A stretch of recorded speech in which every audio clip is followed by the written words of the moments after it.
Hello, everybody. Welcome back to another episode of Crypt Choir. I am your host, Lewis, and today with me, I have a special guest, Glacial City, otherwise known as Anthony.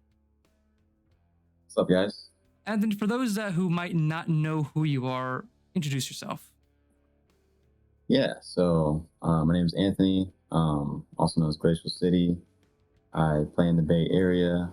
I'm currently like top 20 in leaderboards, top 20 in Elo, and I'm known for playing Nib Mizzet Perun. I have a secondary that I took to this tournament that we're about to talk about, playing Rowan. And yeah, that's me. Yep, the literal, actual, factual last Perun Anthony. So in today's video, we're going to be going over the recent tournament that we had over at GK, testing out the Hareruya system, or just otherwise known as the Wager System. Anthony, could you explain what the system is? Yeah, I can explain it in terms of my understandings, right? It's a point wager system. It's so you start off essentially with like what I believe like a certain amount of points, 1,000 points, right? I believe. Yeah, 1,000 points. And then as you go through rounds, right, you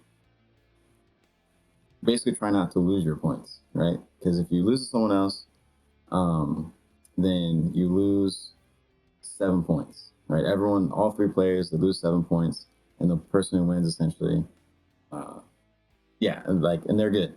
But if you draw, right, then everyone loses 7 points, right? So the goal is to incentivize no draws, right? Because in the old system, if you draw, you get a point, and then it does a couple things like slow down the game, and go to overtime. And we're currently in the meta where people, where it's like mid range, and our people are trying to like flash on top of people's wins, and so people just sit there with their heuristic studies and just land pass, land pass, land pass, and then everyone's just waiting, right? And it essentially gives bad gameplay. So this is why we tried the system. And yeah, we'll go further into that. Yeah, so I think specifically you start with 1,000 points and each round you wager 7%. I don't know if that's something that is changeable. Like if we, like out here in the West, would take it on, maybe like a different percentage would be used, or just stay with 7% since that's kind of what they use in Japan.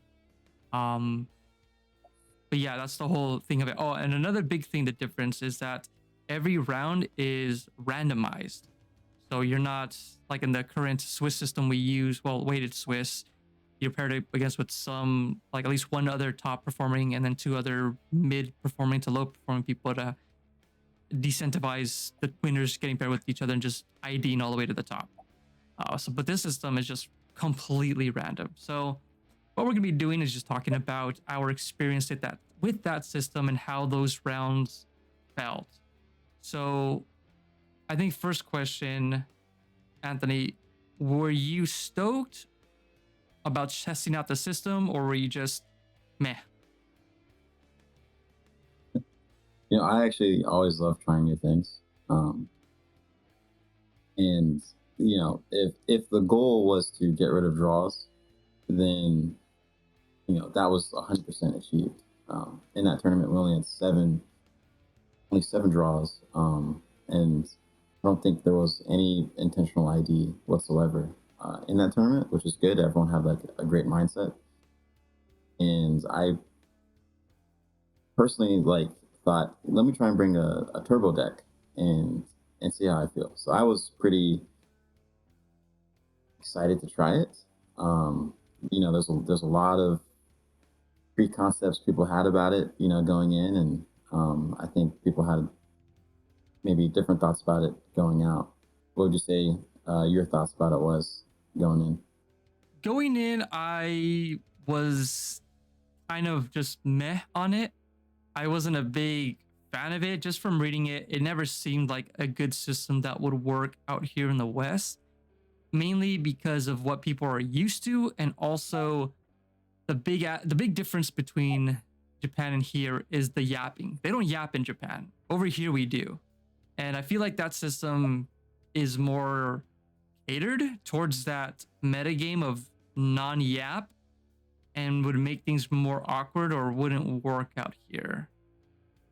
Different culture. And different culture, yeah. And apart from that, the randomness of getting paired up, I feel like that was, I think, the number one thing where I'm like, that's probably not going to work. You're going to get some really funky pod pairings because of that, and might make things super weird, especially when it comes to like potentially opponent win percentage, which I think is what attributed to my miss out from the top seed, because of that randomness and being like really, really weird. Yeah, let's address that actually. So, that to me, like that's like the biggest like elephant in the room.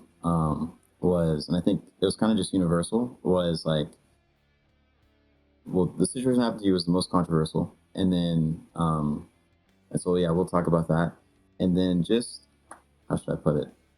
Like, the biggest complaint was the pairings, just period. Like overall, everybody pairings was super weird. People, there was duplicate matches where people had more than usual.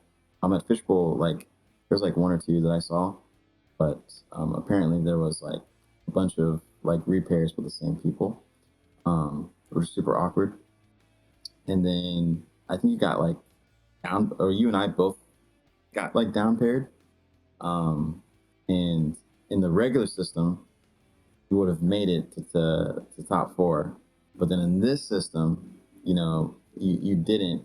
And, there's exploitations in the system where you don't want the guy who's winning most to win. And you want the guy who's like, if there is a kingmate situation, which is something that everyone thought that was going to happen. I'm not sure if it happened. Did it happen in that last pod, in that last round that you're in? In the last round that I was in, in the top 10 match, I was like not even there. I was like very tilted from the situation that I was just not playing optimally like at all. I was just like checked out. When it comes to like key making, I don't think it was more key making. It was just more of like, well, it's never getting back to my turn, and I can't offer an ID, so there's no point of me using interaction. And I believe the rock side player had like 2 counter spells, maybe 1, and was just like, well, there's no point of me using it. Like I exiled my win cons trying to go for a win, and it's never gonna get back to me. There's no point for me to do anything. Like I can't even offer an ID or anything. Or like, he was so like screwed that there wasn't even a point of like, okay, I'll interact if you don't go for a win on your turn, because it was just there was no way for him to win. There was like 0 chance of him winning. So he just sat there and didn't do anything. But there was in my round 3 or 4, I was in the pod with Uriah and a Kitten player, and I think Josh, and on his Burger craziness. And I'm pretty sure I was like, yeah, at some point, like if I can't win through this, the Kitten player who was popping off, like I'm gonna like punt to him, or I'm gonna punt to Josh to give them the win, because like it'll be better for me in the long run with these guys with no points getting this chunk of points. Because even if me or Uriah win, we're getting 7% of non-existent points. Like that's the problem. Like the Kitten player and Josh had like, I don't know, fucking 10 points, like 0 points, like something non-substantial. And the only significant amount of points being contributed to the pool was me and Uriah. So it was just like, even if I win, it's not even winning by that much. Like if someone in pod 3 or 4, got randomly paired with another 2 high pairing people and he wins, like he's just going to shoot past me because he just yoinked a bunch of points from high ranking players. And then there goes me. Like I'm like yeah, the system with that point system, it rewards points. It doesn't reward performance. Yeah, I mean, in your case, that is what ended up happening. But one thing I did experience that was an absolute positive, and I wonder if this was shared. Besides, of course, your last round, did it seem more competitive? Did it seem like everyone was trying to win? Did you feel like a difference in game in comparison from the normal structure to this structure? I personally, I felt that difference. Um, you know, like I offered draws, everyone declined. Um, and like it was just funny. Like it was fun. People were like, no, like there's no point. Um, and I like that. Obviously, there's a lot that could possibly be changed, but uh, what? How did your game feel? But did it feel like the exact same as the other? Did you feel any difference? I It's think just me. people were more aggressive with their mulligans. I think a lot of times you'll see a hand and can think, this can kind of get me there. Worst case scenario, I'll just offer a draw. Now people are looking at their hands and actually being a little bit more critical with it and thinking, okay, is this a hand that can win me the game or make sure my opponents still win the game before I can get something good going on, which is like usually some kind of engine. I saw a lot of that, or at least the games felt more like that. Maybe not so much from the more newer and inexperienced players, but I think the other people that have been playing a little bit longer, it seemed like they were willing to mulligan one more hand more than they normally would in a normal tournament. And I Right. definitely I'm trying. were, yeah. And I was thinking of my hands too, where I'm like, okay, um, I'm like, I got to be doing something like turn 2, 3, and 4, not turn 3, 4, 5. Like I'm being more critical with the hand. Though I am playing blue form, so I kind of have a little more cushion of just keeping a mediocre hand as long as I can get Timna and start drawing cards. Um, From the farm. yeah, but yeah, I would say people were a lot more critical with their hands and more like kind of conservative with their gameplay instead of just like, oh, I'm gonna tap out for 2 rocks or I'm gonna completely tap out for an engine. People weren't doing that. They were like holding up interaction, pass. Okay, now I have enough mana for 1 rock, pass. Okay, now another rock and maybe a creature, an engine, or something, pass. Like if people were leaving up mana, whether they had interaction or not. People were like not just tapping out and praying and passing. What about you? How was the pods? Like, did you feel like the pairing system put you up with a lot more people that you should be paired against, or just the randomness was like, why am I paired with this person? I only really my round one. I had Samuel, I had Rupon in there, and I was just like, what is? I'm like, just like what is this pod, man? Round one, like it just felt like a pod of death. Um, and but funny enough, like I mean, in each and every like I played turbo, um, and I think yeah, I had one in the stack like every single round. Um, the only two people I lost to ended up being in the final pod. Um, so that was interesting. I didn't feel like I questioned anyone who was like in my pods. I did kind of feel like later rounds were more skilled than I thought they were originally going to be. I was genuinely surprised because there's people that I'd never even played against before, and yeah, so the people in my later pods they were cracked. Like they're really good. I was genuinely surprised how good some of them were in the later rounds. You guys know who you are. Yeah, I think the pod that I was talking about earlier with me, Uriah, the Kitten player, and Josh was really weird because me and Uriah at the time were 3-0, and I believe the other two players were 0-3. And we were all just like, this doesn't seem right. We should be paired up with someone that's like 2-1 or 1-1, normally like 1-1-1 or something. So we were like, that's super scuffed. That seems really weird. Oh, true. Yeah. True.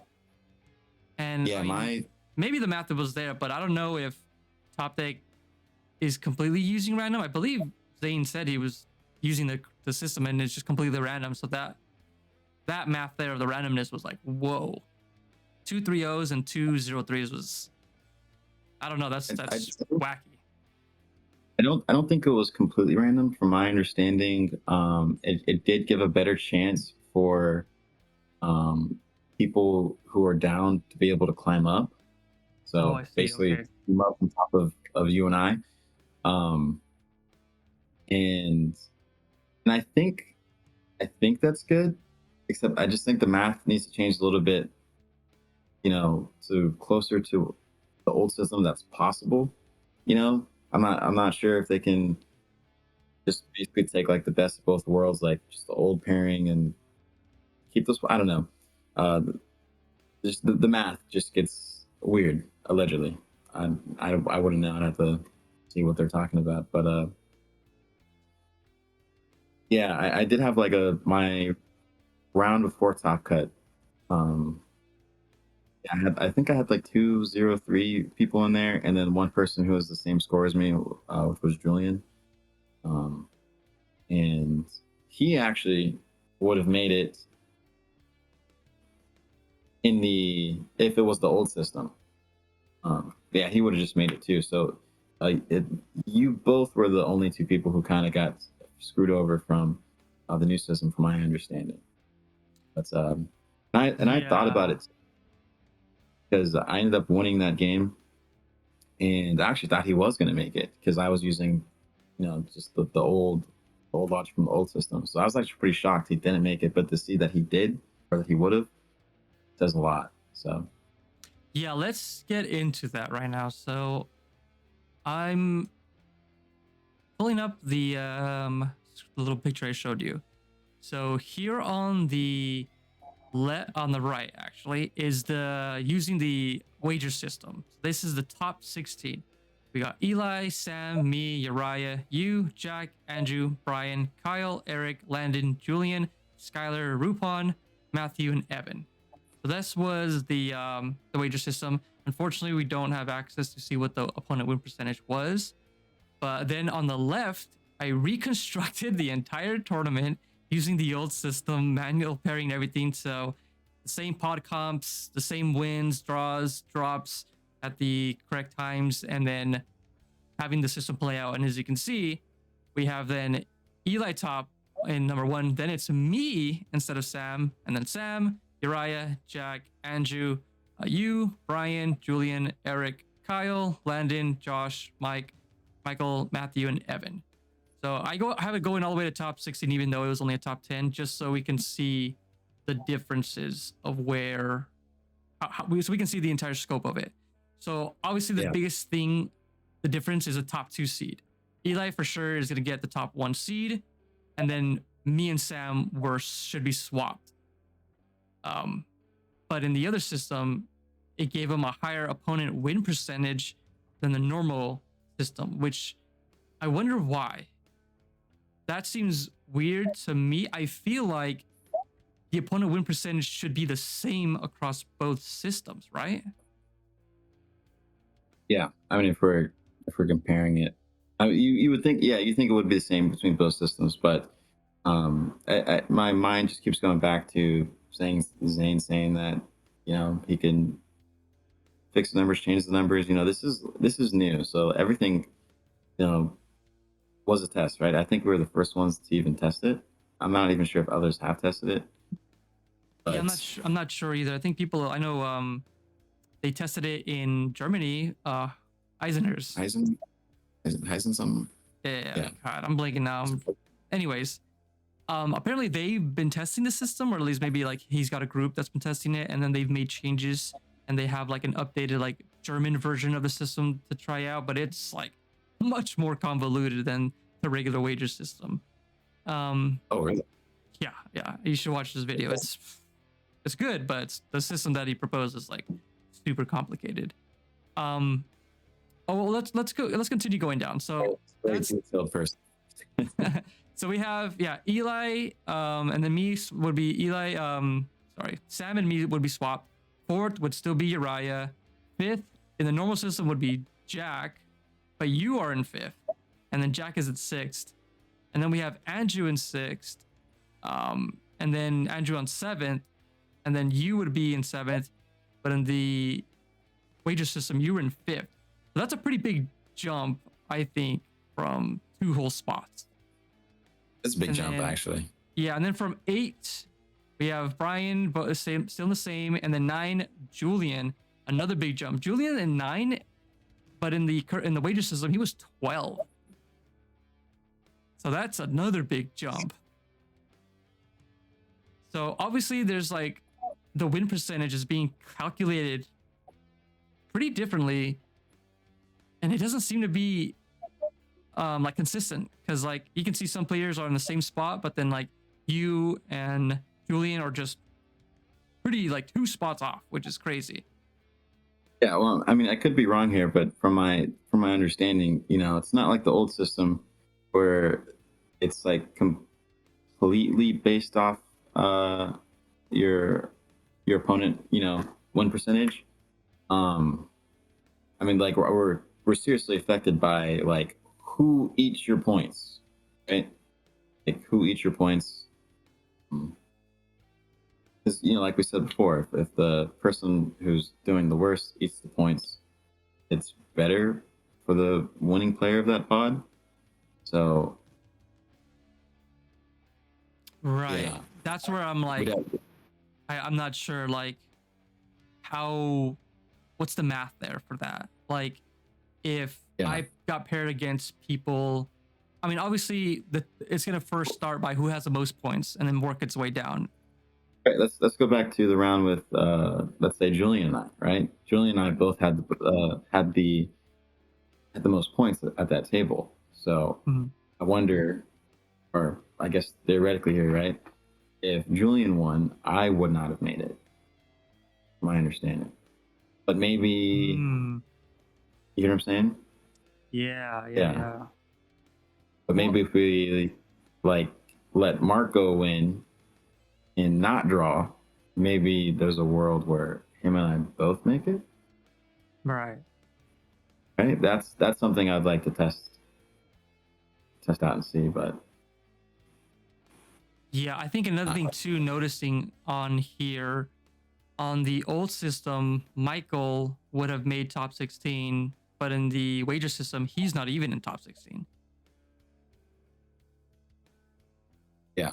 He's in he would be in 14th, but he's not even on here. So that would make me believe maybe he's like 2 or 3 spots below, so he's like 17th or lower, which is weird.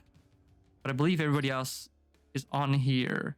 I don't know how much we could infer from this without knowing the actual algorithm of, what it's prioritizing, I guess. Like, what's the breakdown of it? Because I know when you're making a tournament, it'll tell you like how the breakers are done, but I don't know how it is with the point system, the wager system.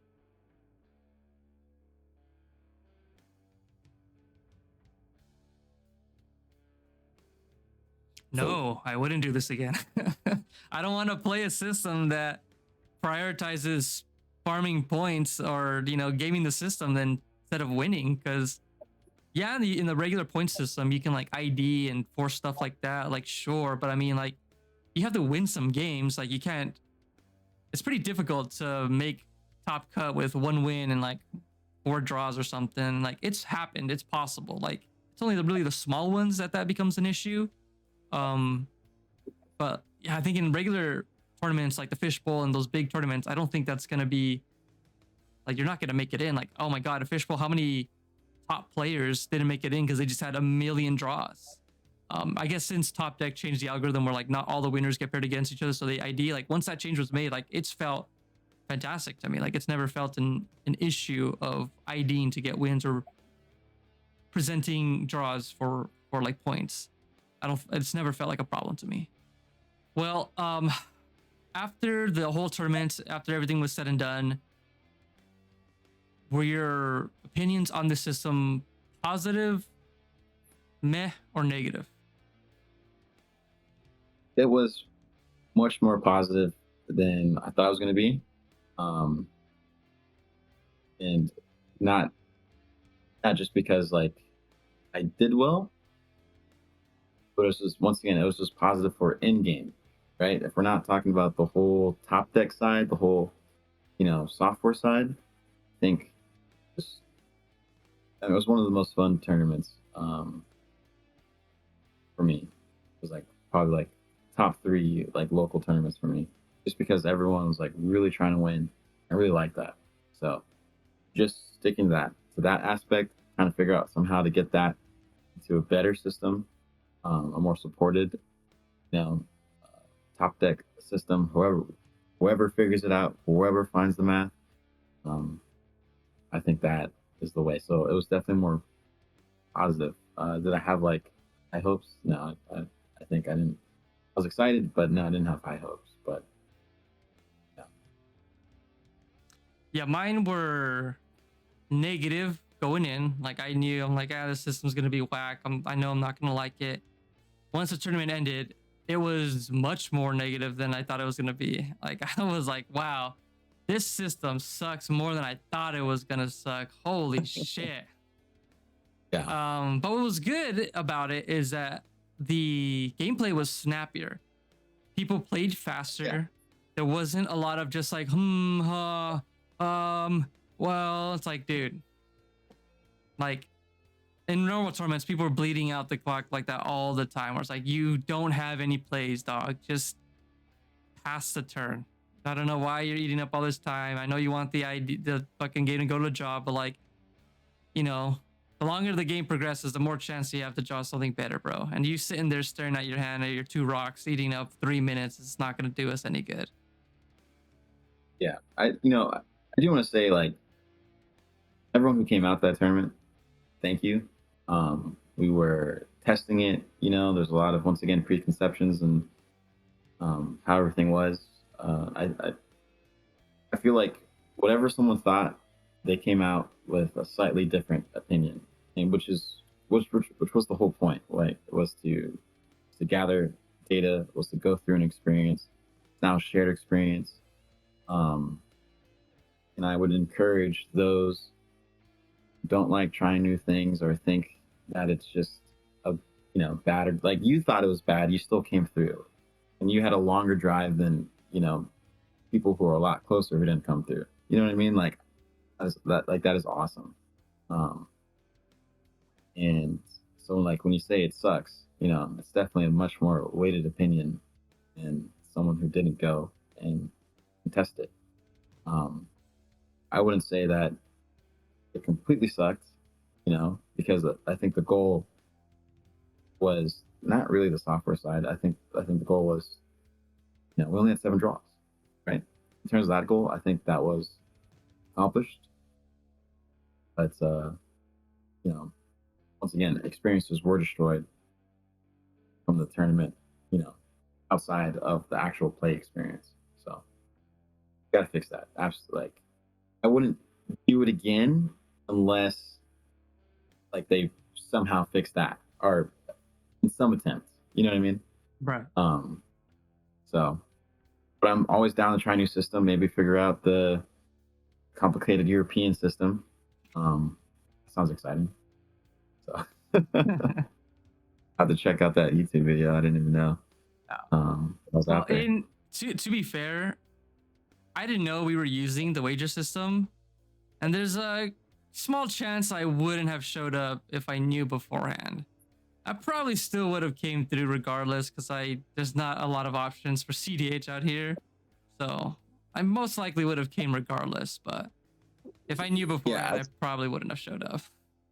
you probably would have, if you did show up, you probably would have showed up, you know, more like, oh my God, what are we doing, guys? I found out we were using the system on the right here They were like, Yeah. hey, they're using the wager system, and I'm like an hour drive in. I'm like, well, shit, I can't turn around now.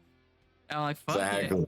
So my mindset just Yeah. changed with to like, playing CDH to just okay. Now I'll just win games, and then I don't have to fucking worry about what the system does.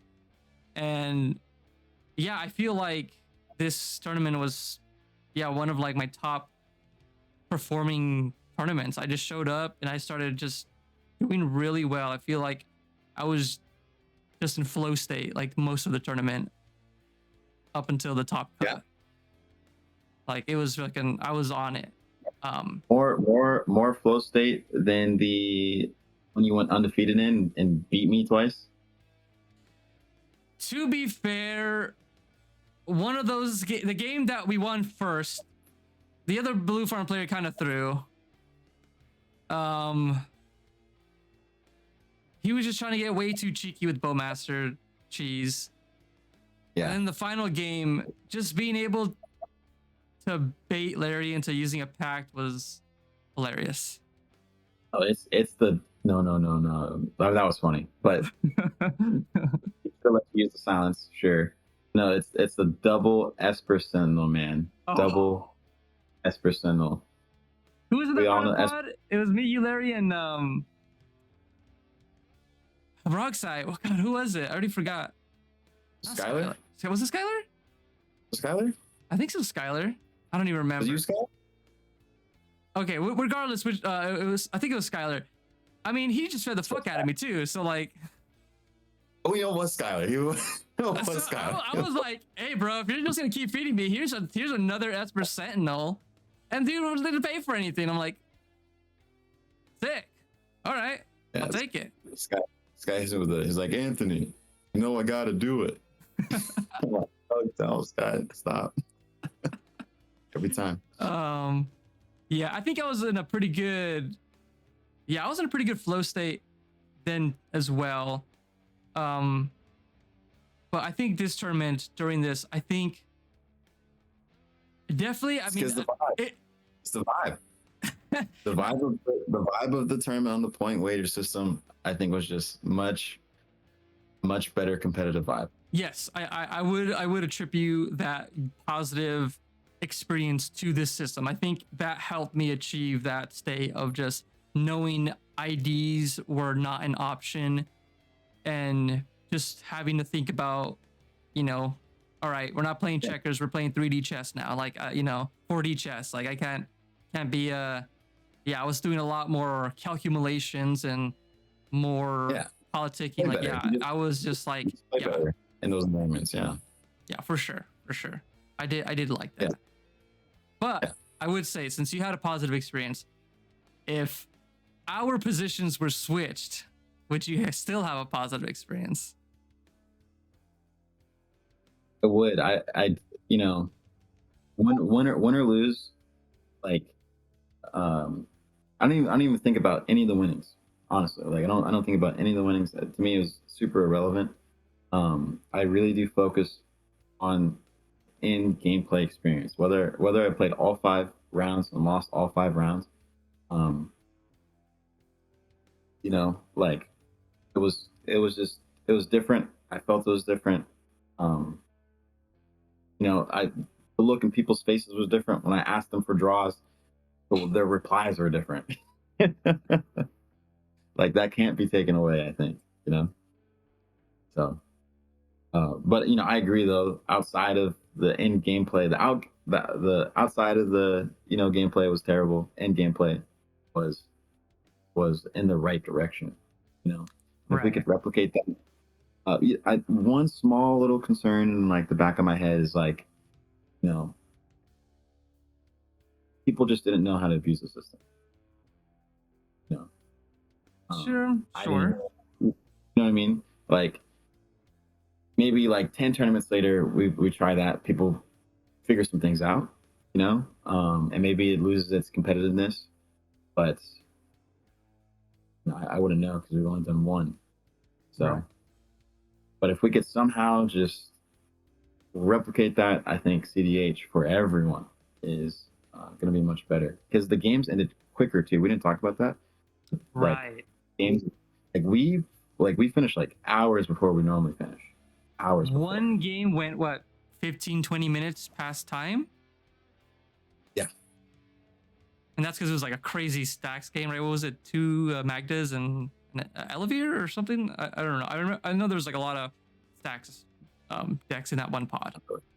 It probably had Julian in it. Yeah. Yeah, I think Julian was in it. And that was like the only game, yeah, that like every other game went like maybe 10 minutes past. But like ended like right then and there, or people just knew like, okay, yeah, it's just a draw. Like they didn't even bother like, hold on, let's play it out, let's play it out. I think people were more willing like, no, it's scuffed. Like, let's just move on. Yeah. Oh, and another thing we should probably note too about the point wager system is Sans blue decks like did well. Yeah. I Yeah. think that is probably contributed to the semi-random pairing of not having, like, say you like in a normal tournament you would like win one, win two, and then now like you're up against blue form Kinnan for the rest of the tournament. This allows you to play with other decks and gives them, I guess, a slight edge to have more chances to win, which I don't know if it's a good thing for the tournament experience, but definitely better for those decks. All right, let's have some final closing thoughts on this wager system. What changes do you think? What changes would you recommend implementing that could help out this system for the Western audience?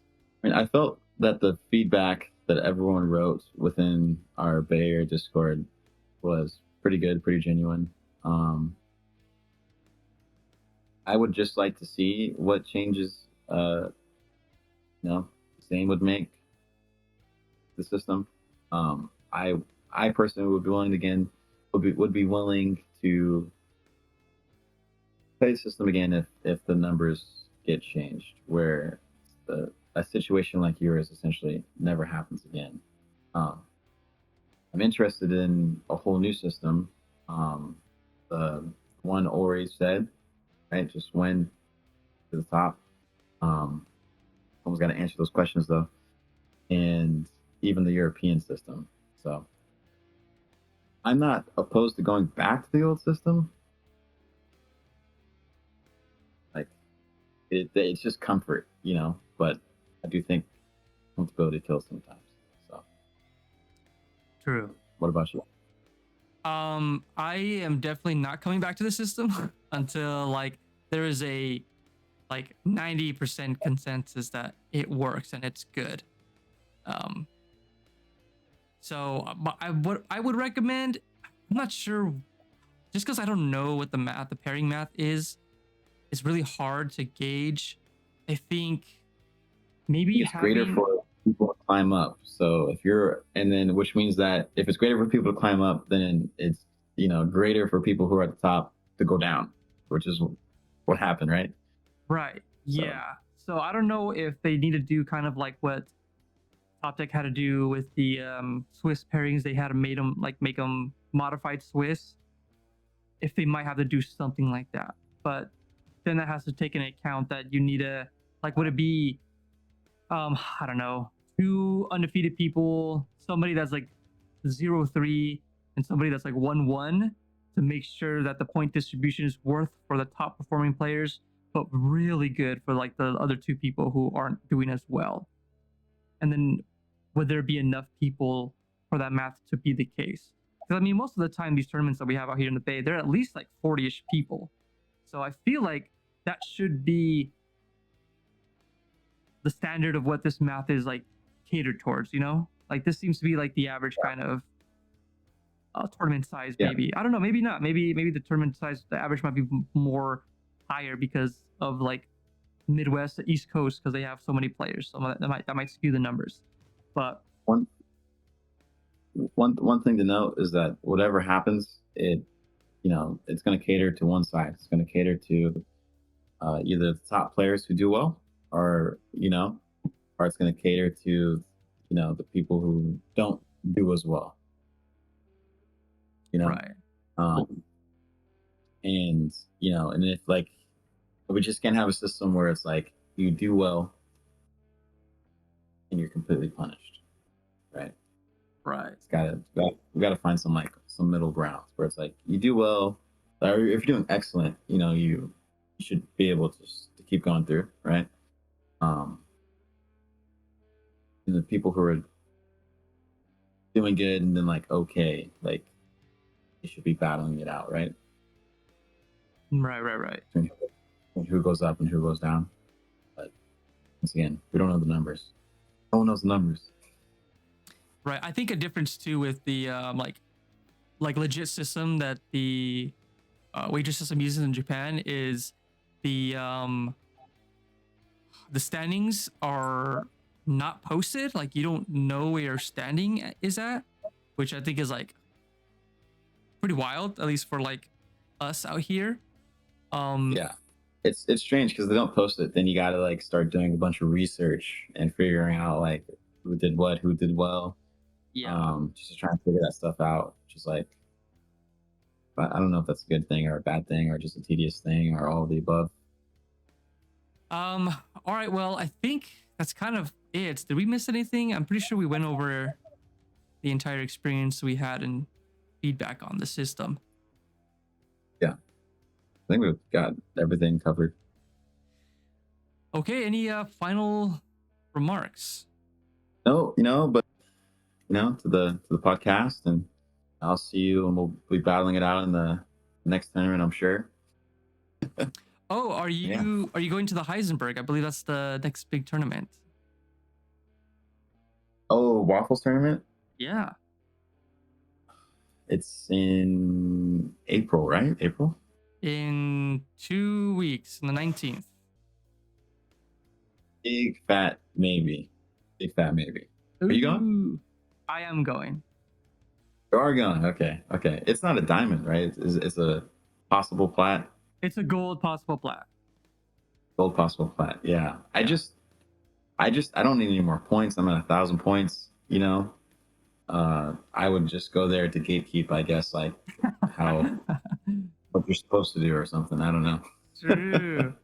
That I need Yeah. points. Like I don't have enough points, so I have to go. I'm hoping if Okay. I go to like I don't know the Salt Lake City Diamond or the one in Tennessee, whichever one I decide to go, I'll just be able to top 4 at least, and then secure a lot of points that I'm good. I do want to go to one of those. So if I do go, let's definitely crew it up. So We should. I'm getting some good hotel deals for Heisenberg, so if you decide to okay, come, I need to hit me in the DM then. I'll let you know. I'll let you know. All right, guys, Yeah. that's gonna be it for us for tonight. Thank you so much for tuning in. If you like this video, give it a like. If you want to see more from me and the channel, please subscribe. And thank you guys so much, and have a good night. Thanks, guys.